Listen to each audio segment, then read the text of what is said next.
Čítali v knižke. Dovnútra sa nedostaneme, všetko nám vysvetlí inžinier Kíš, ktorý je zároveň veňový zamestnanec vodných elektrární Trenčín a zároveň je člen dozornej rady slovenských elektrární, takže máme tu Len druhý týždeň, to nemusíš vyzerať. No nevadí, ale však práve preto to je také čerstvé. Stavba má hlavné 4 objekty. Hornú nádrž, dolnú nádrž, samotnú elektráreň a rozvodňu 400 kV. Vidíte? Dobre, poďme, otáčame auta. Takto nie, oni tam vedia, že tam môžu mať ten rozdiel nejaký, to tam je určený, to je v pohode.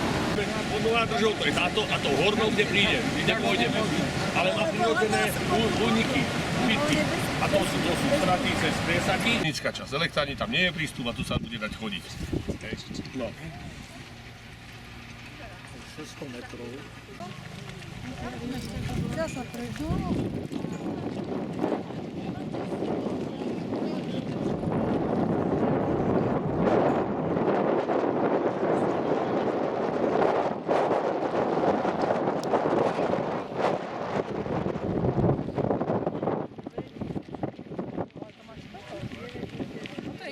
To je vrchol dnešný.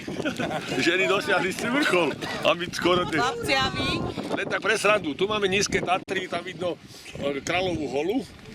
To vysoké Tatry, toto pred nami Krývaň. Západné Tatry, tam je masív Gerlachu. Na konci posledný Slavkovský štít.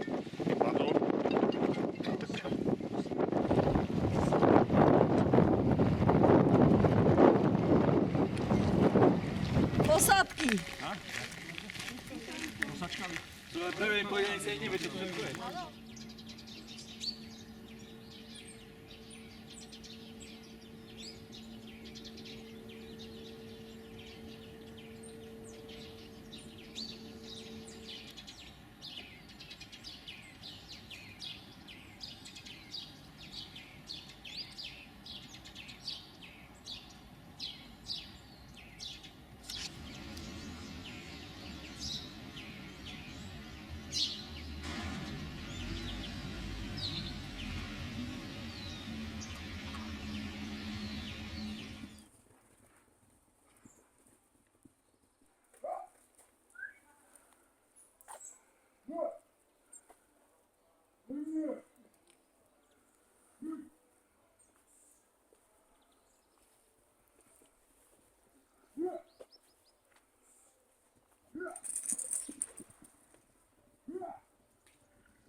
Tak som mal len toto banku.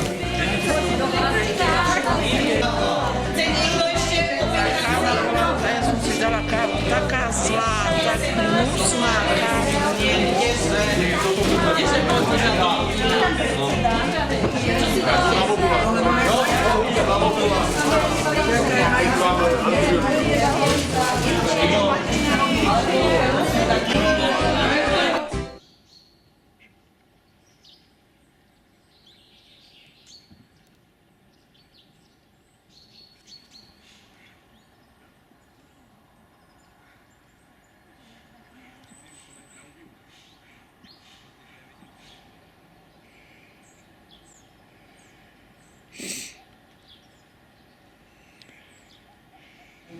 Vážení, no, začíname dnešný deň. Všetci sme prežili včerajšok. Predstavím vám môjho dobrého priateľa a zároveň dlhoročného šéfa elektrárne Orava, ku ktorej patrí ešte aj elektrárne Tvrdošina, to všetko sa dozviete. Inžiniera Fereka, Mirka, dám mu slovo, on nás má na starosti, kde sa približne len 3 hodinky, podľa toho, ako skončíme, ideme na ten kostolík do Tvrdošina. Dobre? Áno. Mirko, nech sa páči. Dobre, ďakujem. Takže ja vás pekne vítam u nás na Oravskej priehrade. Teraz nás trošku tak, ktorí nedospali včerajší deň, tak môžu dneska si teraz trošku ešte dozdrajemnúť. Niektoré veci budú možno aj nudné, ale niektoré také sa porozprávam, čo okolo Oravskej priehrady je, čiže niektoré veci sú aj technické alebo tak, takže tie sú nie až také zaživné, ale budem sa to snažiť skrátiť, lebo keby som to mal všetko porozprávať, tak to by sme tu boli aj 2 dni. Takže aspoň tak skrátke, aby ste vedeli, o čom je Oravská priehrada, prečo bola postavená a prečo práve tu a teraz sa nachádzame. Takže, ako vidíte, v Lani sme mali 70 rokov od uvedenia do prevádzky Oravskej priehrady. Čiže hlavne prečo sa postavila Oravská priehrada, prečo vôbec vznikla, tak dôvodom boli hlavne povodne na Orave a potom v celom považí. Čiže tá voda, ktorá pritekala z kopcov sem, tak vlastne bola taká nárazová. To územie je také, že keď neprší, ide potôčik maličký, ale jak zaprší, tá voda sa zhrnie z tých kopcov a zrovna do rieky Orava, ktorá potom ďalej lieva sa do Váhu. Na poď.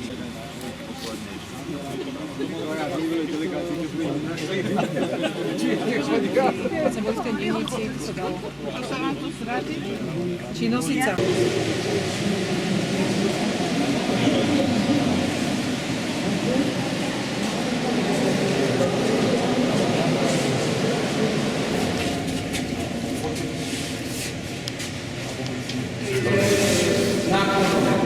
Na čo?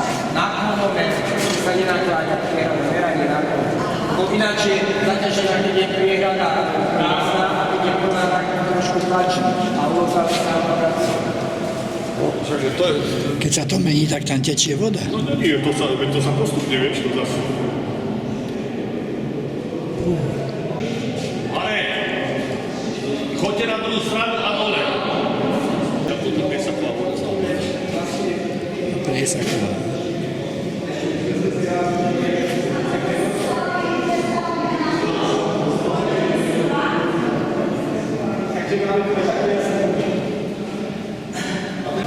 Čo to akože je? To sú Pesakové sondy. Tu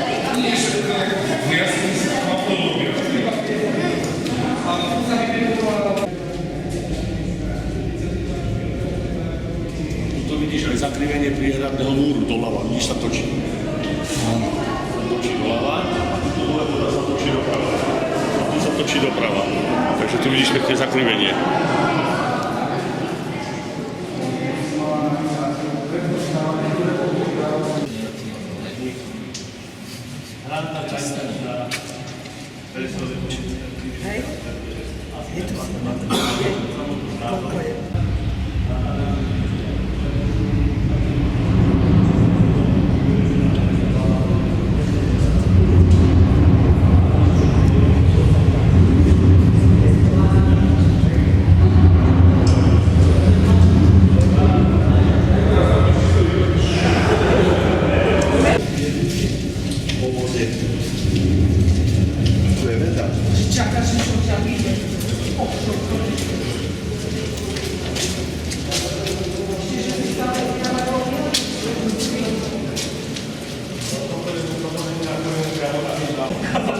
Prečo nás poslal doprava?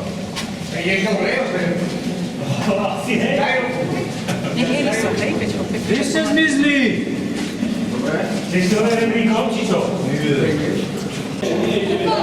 No tvrdí nám ten, čo nám tam robí, že pôjdeme naspäť.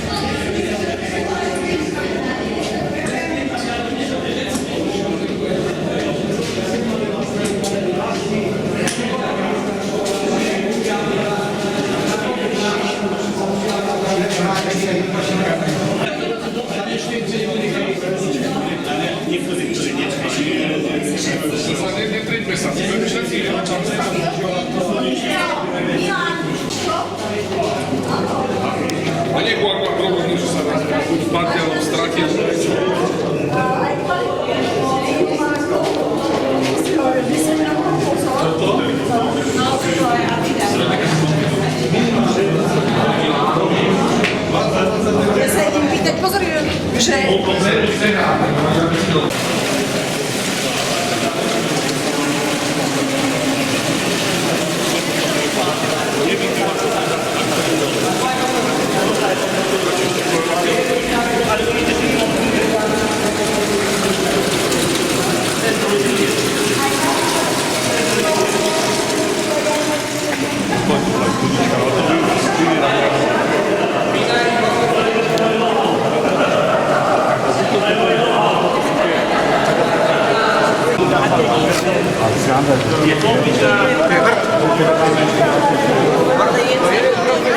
Povedal, že keď sa jej napije, že šupňákami to býva každý noci a ráno, keď tu prišli, vraví, že tomu ukrátilo život. Aj celú príku trošku.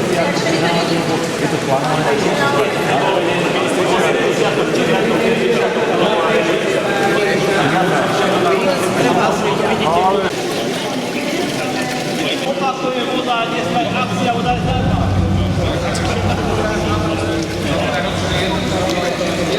Nie sa odkrkol, a nie?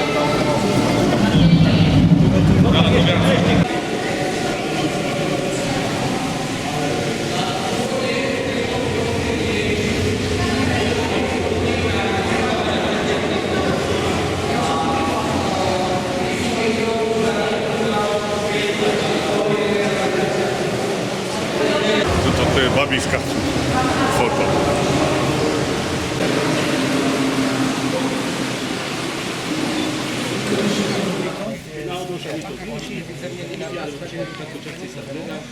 Asi 5 rokov dozad.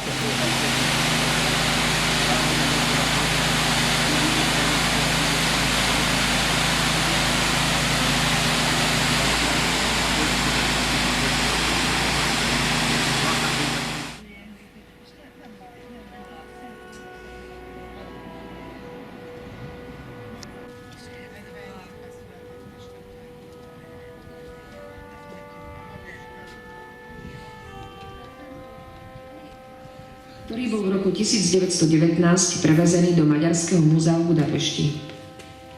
Krátko pred rokom 1611 sa postavil dolný kostol Svätej Trojice na námestí.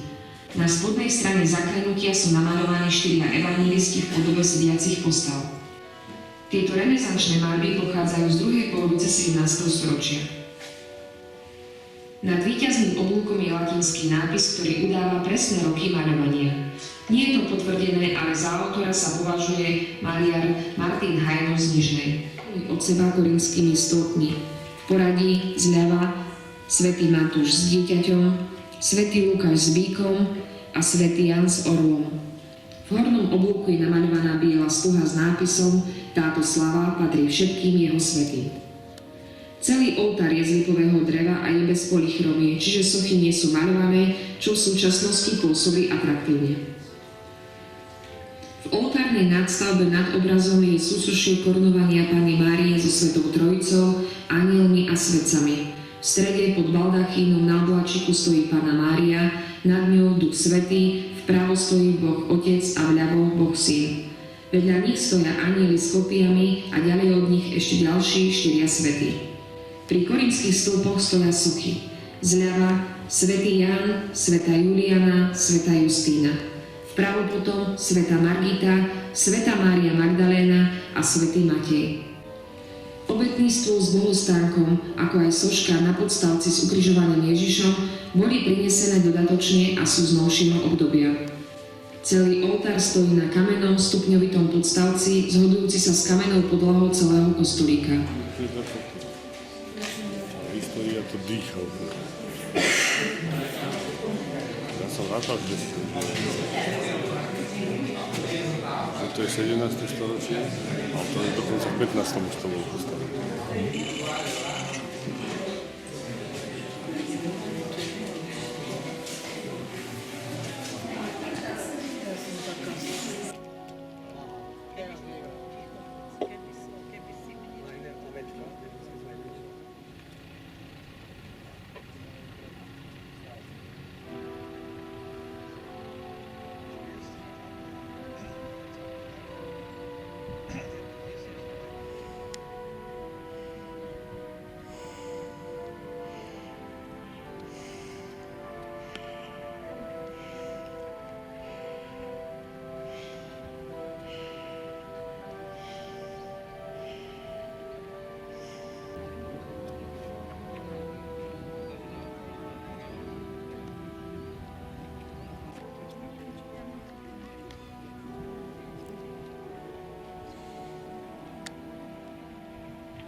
Peťo, nemáš manšaft. Tušili, že také čosi tu existuje. Hej, no vidíte, lebo my sme tak úplne na okraji, zasunutí od mesta, od toho. Práve, že ako pohodovka. Hej, veď aj my to také riešime, že Ale tu, aj hej, chutilo. Dostalo sme výborné Hej, tak sme radi, už lebo vyšší kúpiť.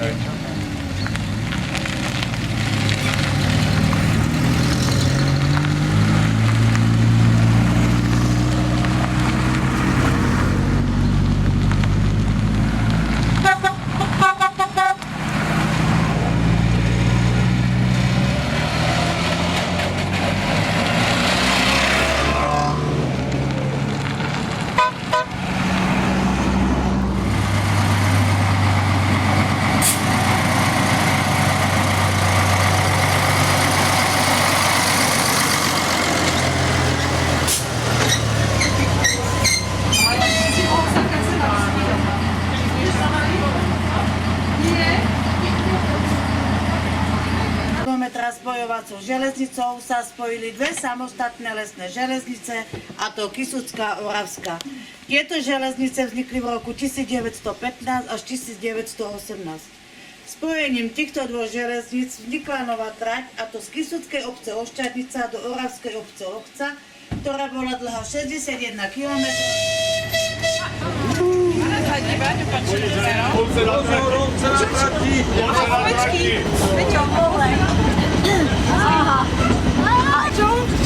Jaký je tam barák?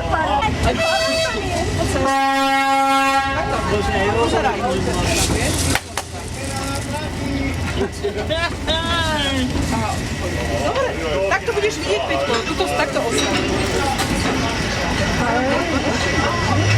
Nemali lístok. Ale ten pejs tam bol taký nebezpečný.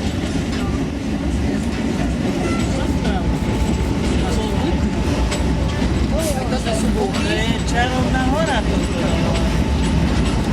Franková.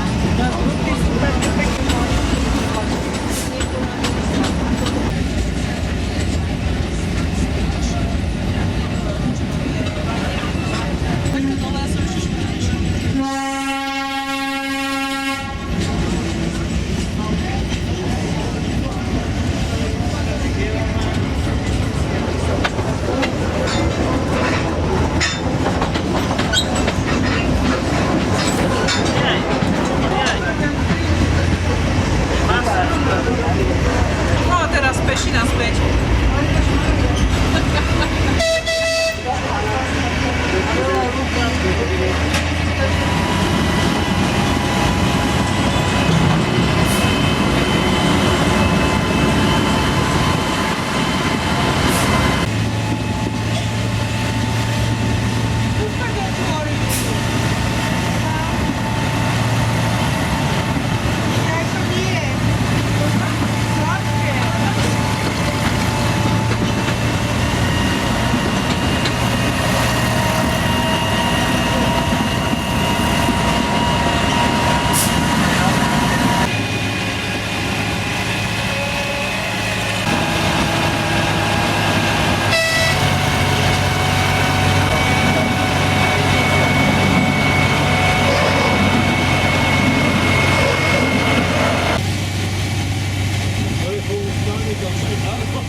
Ale keď si zmiešne, ako ty uračaš, to robí som tak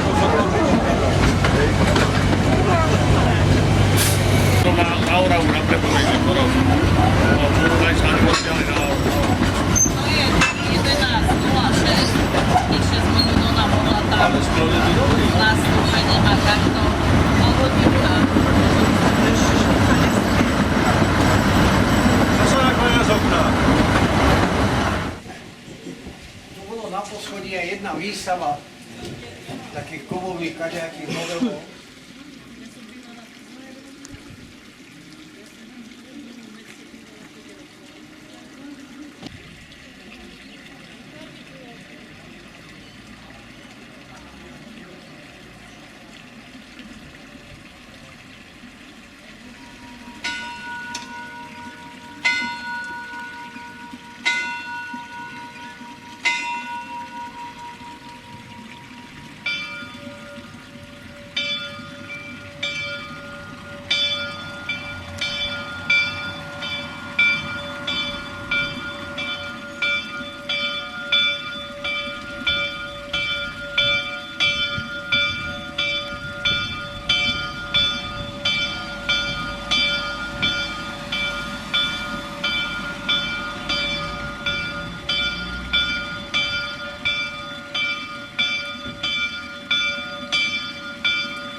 mesiaca a polov slnka v znamení zveroku.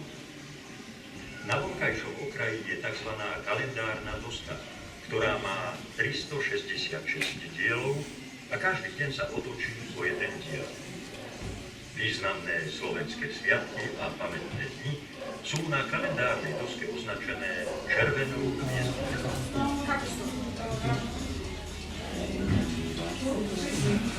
Dobre. A teď je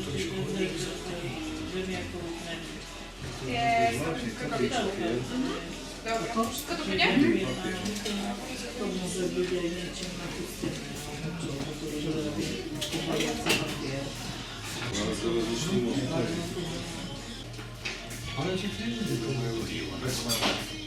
Pekné. Prísť nápad, ďakujem vám pekne. Ale máme to veľmi slušné. Nápad prísť na to, urobiť to.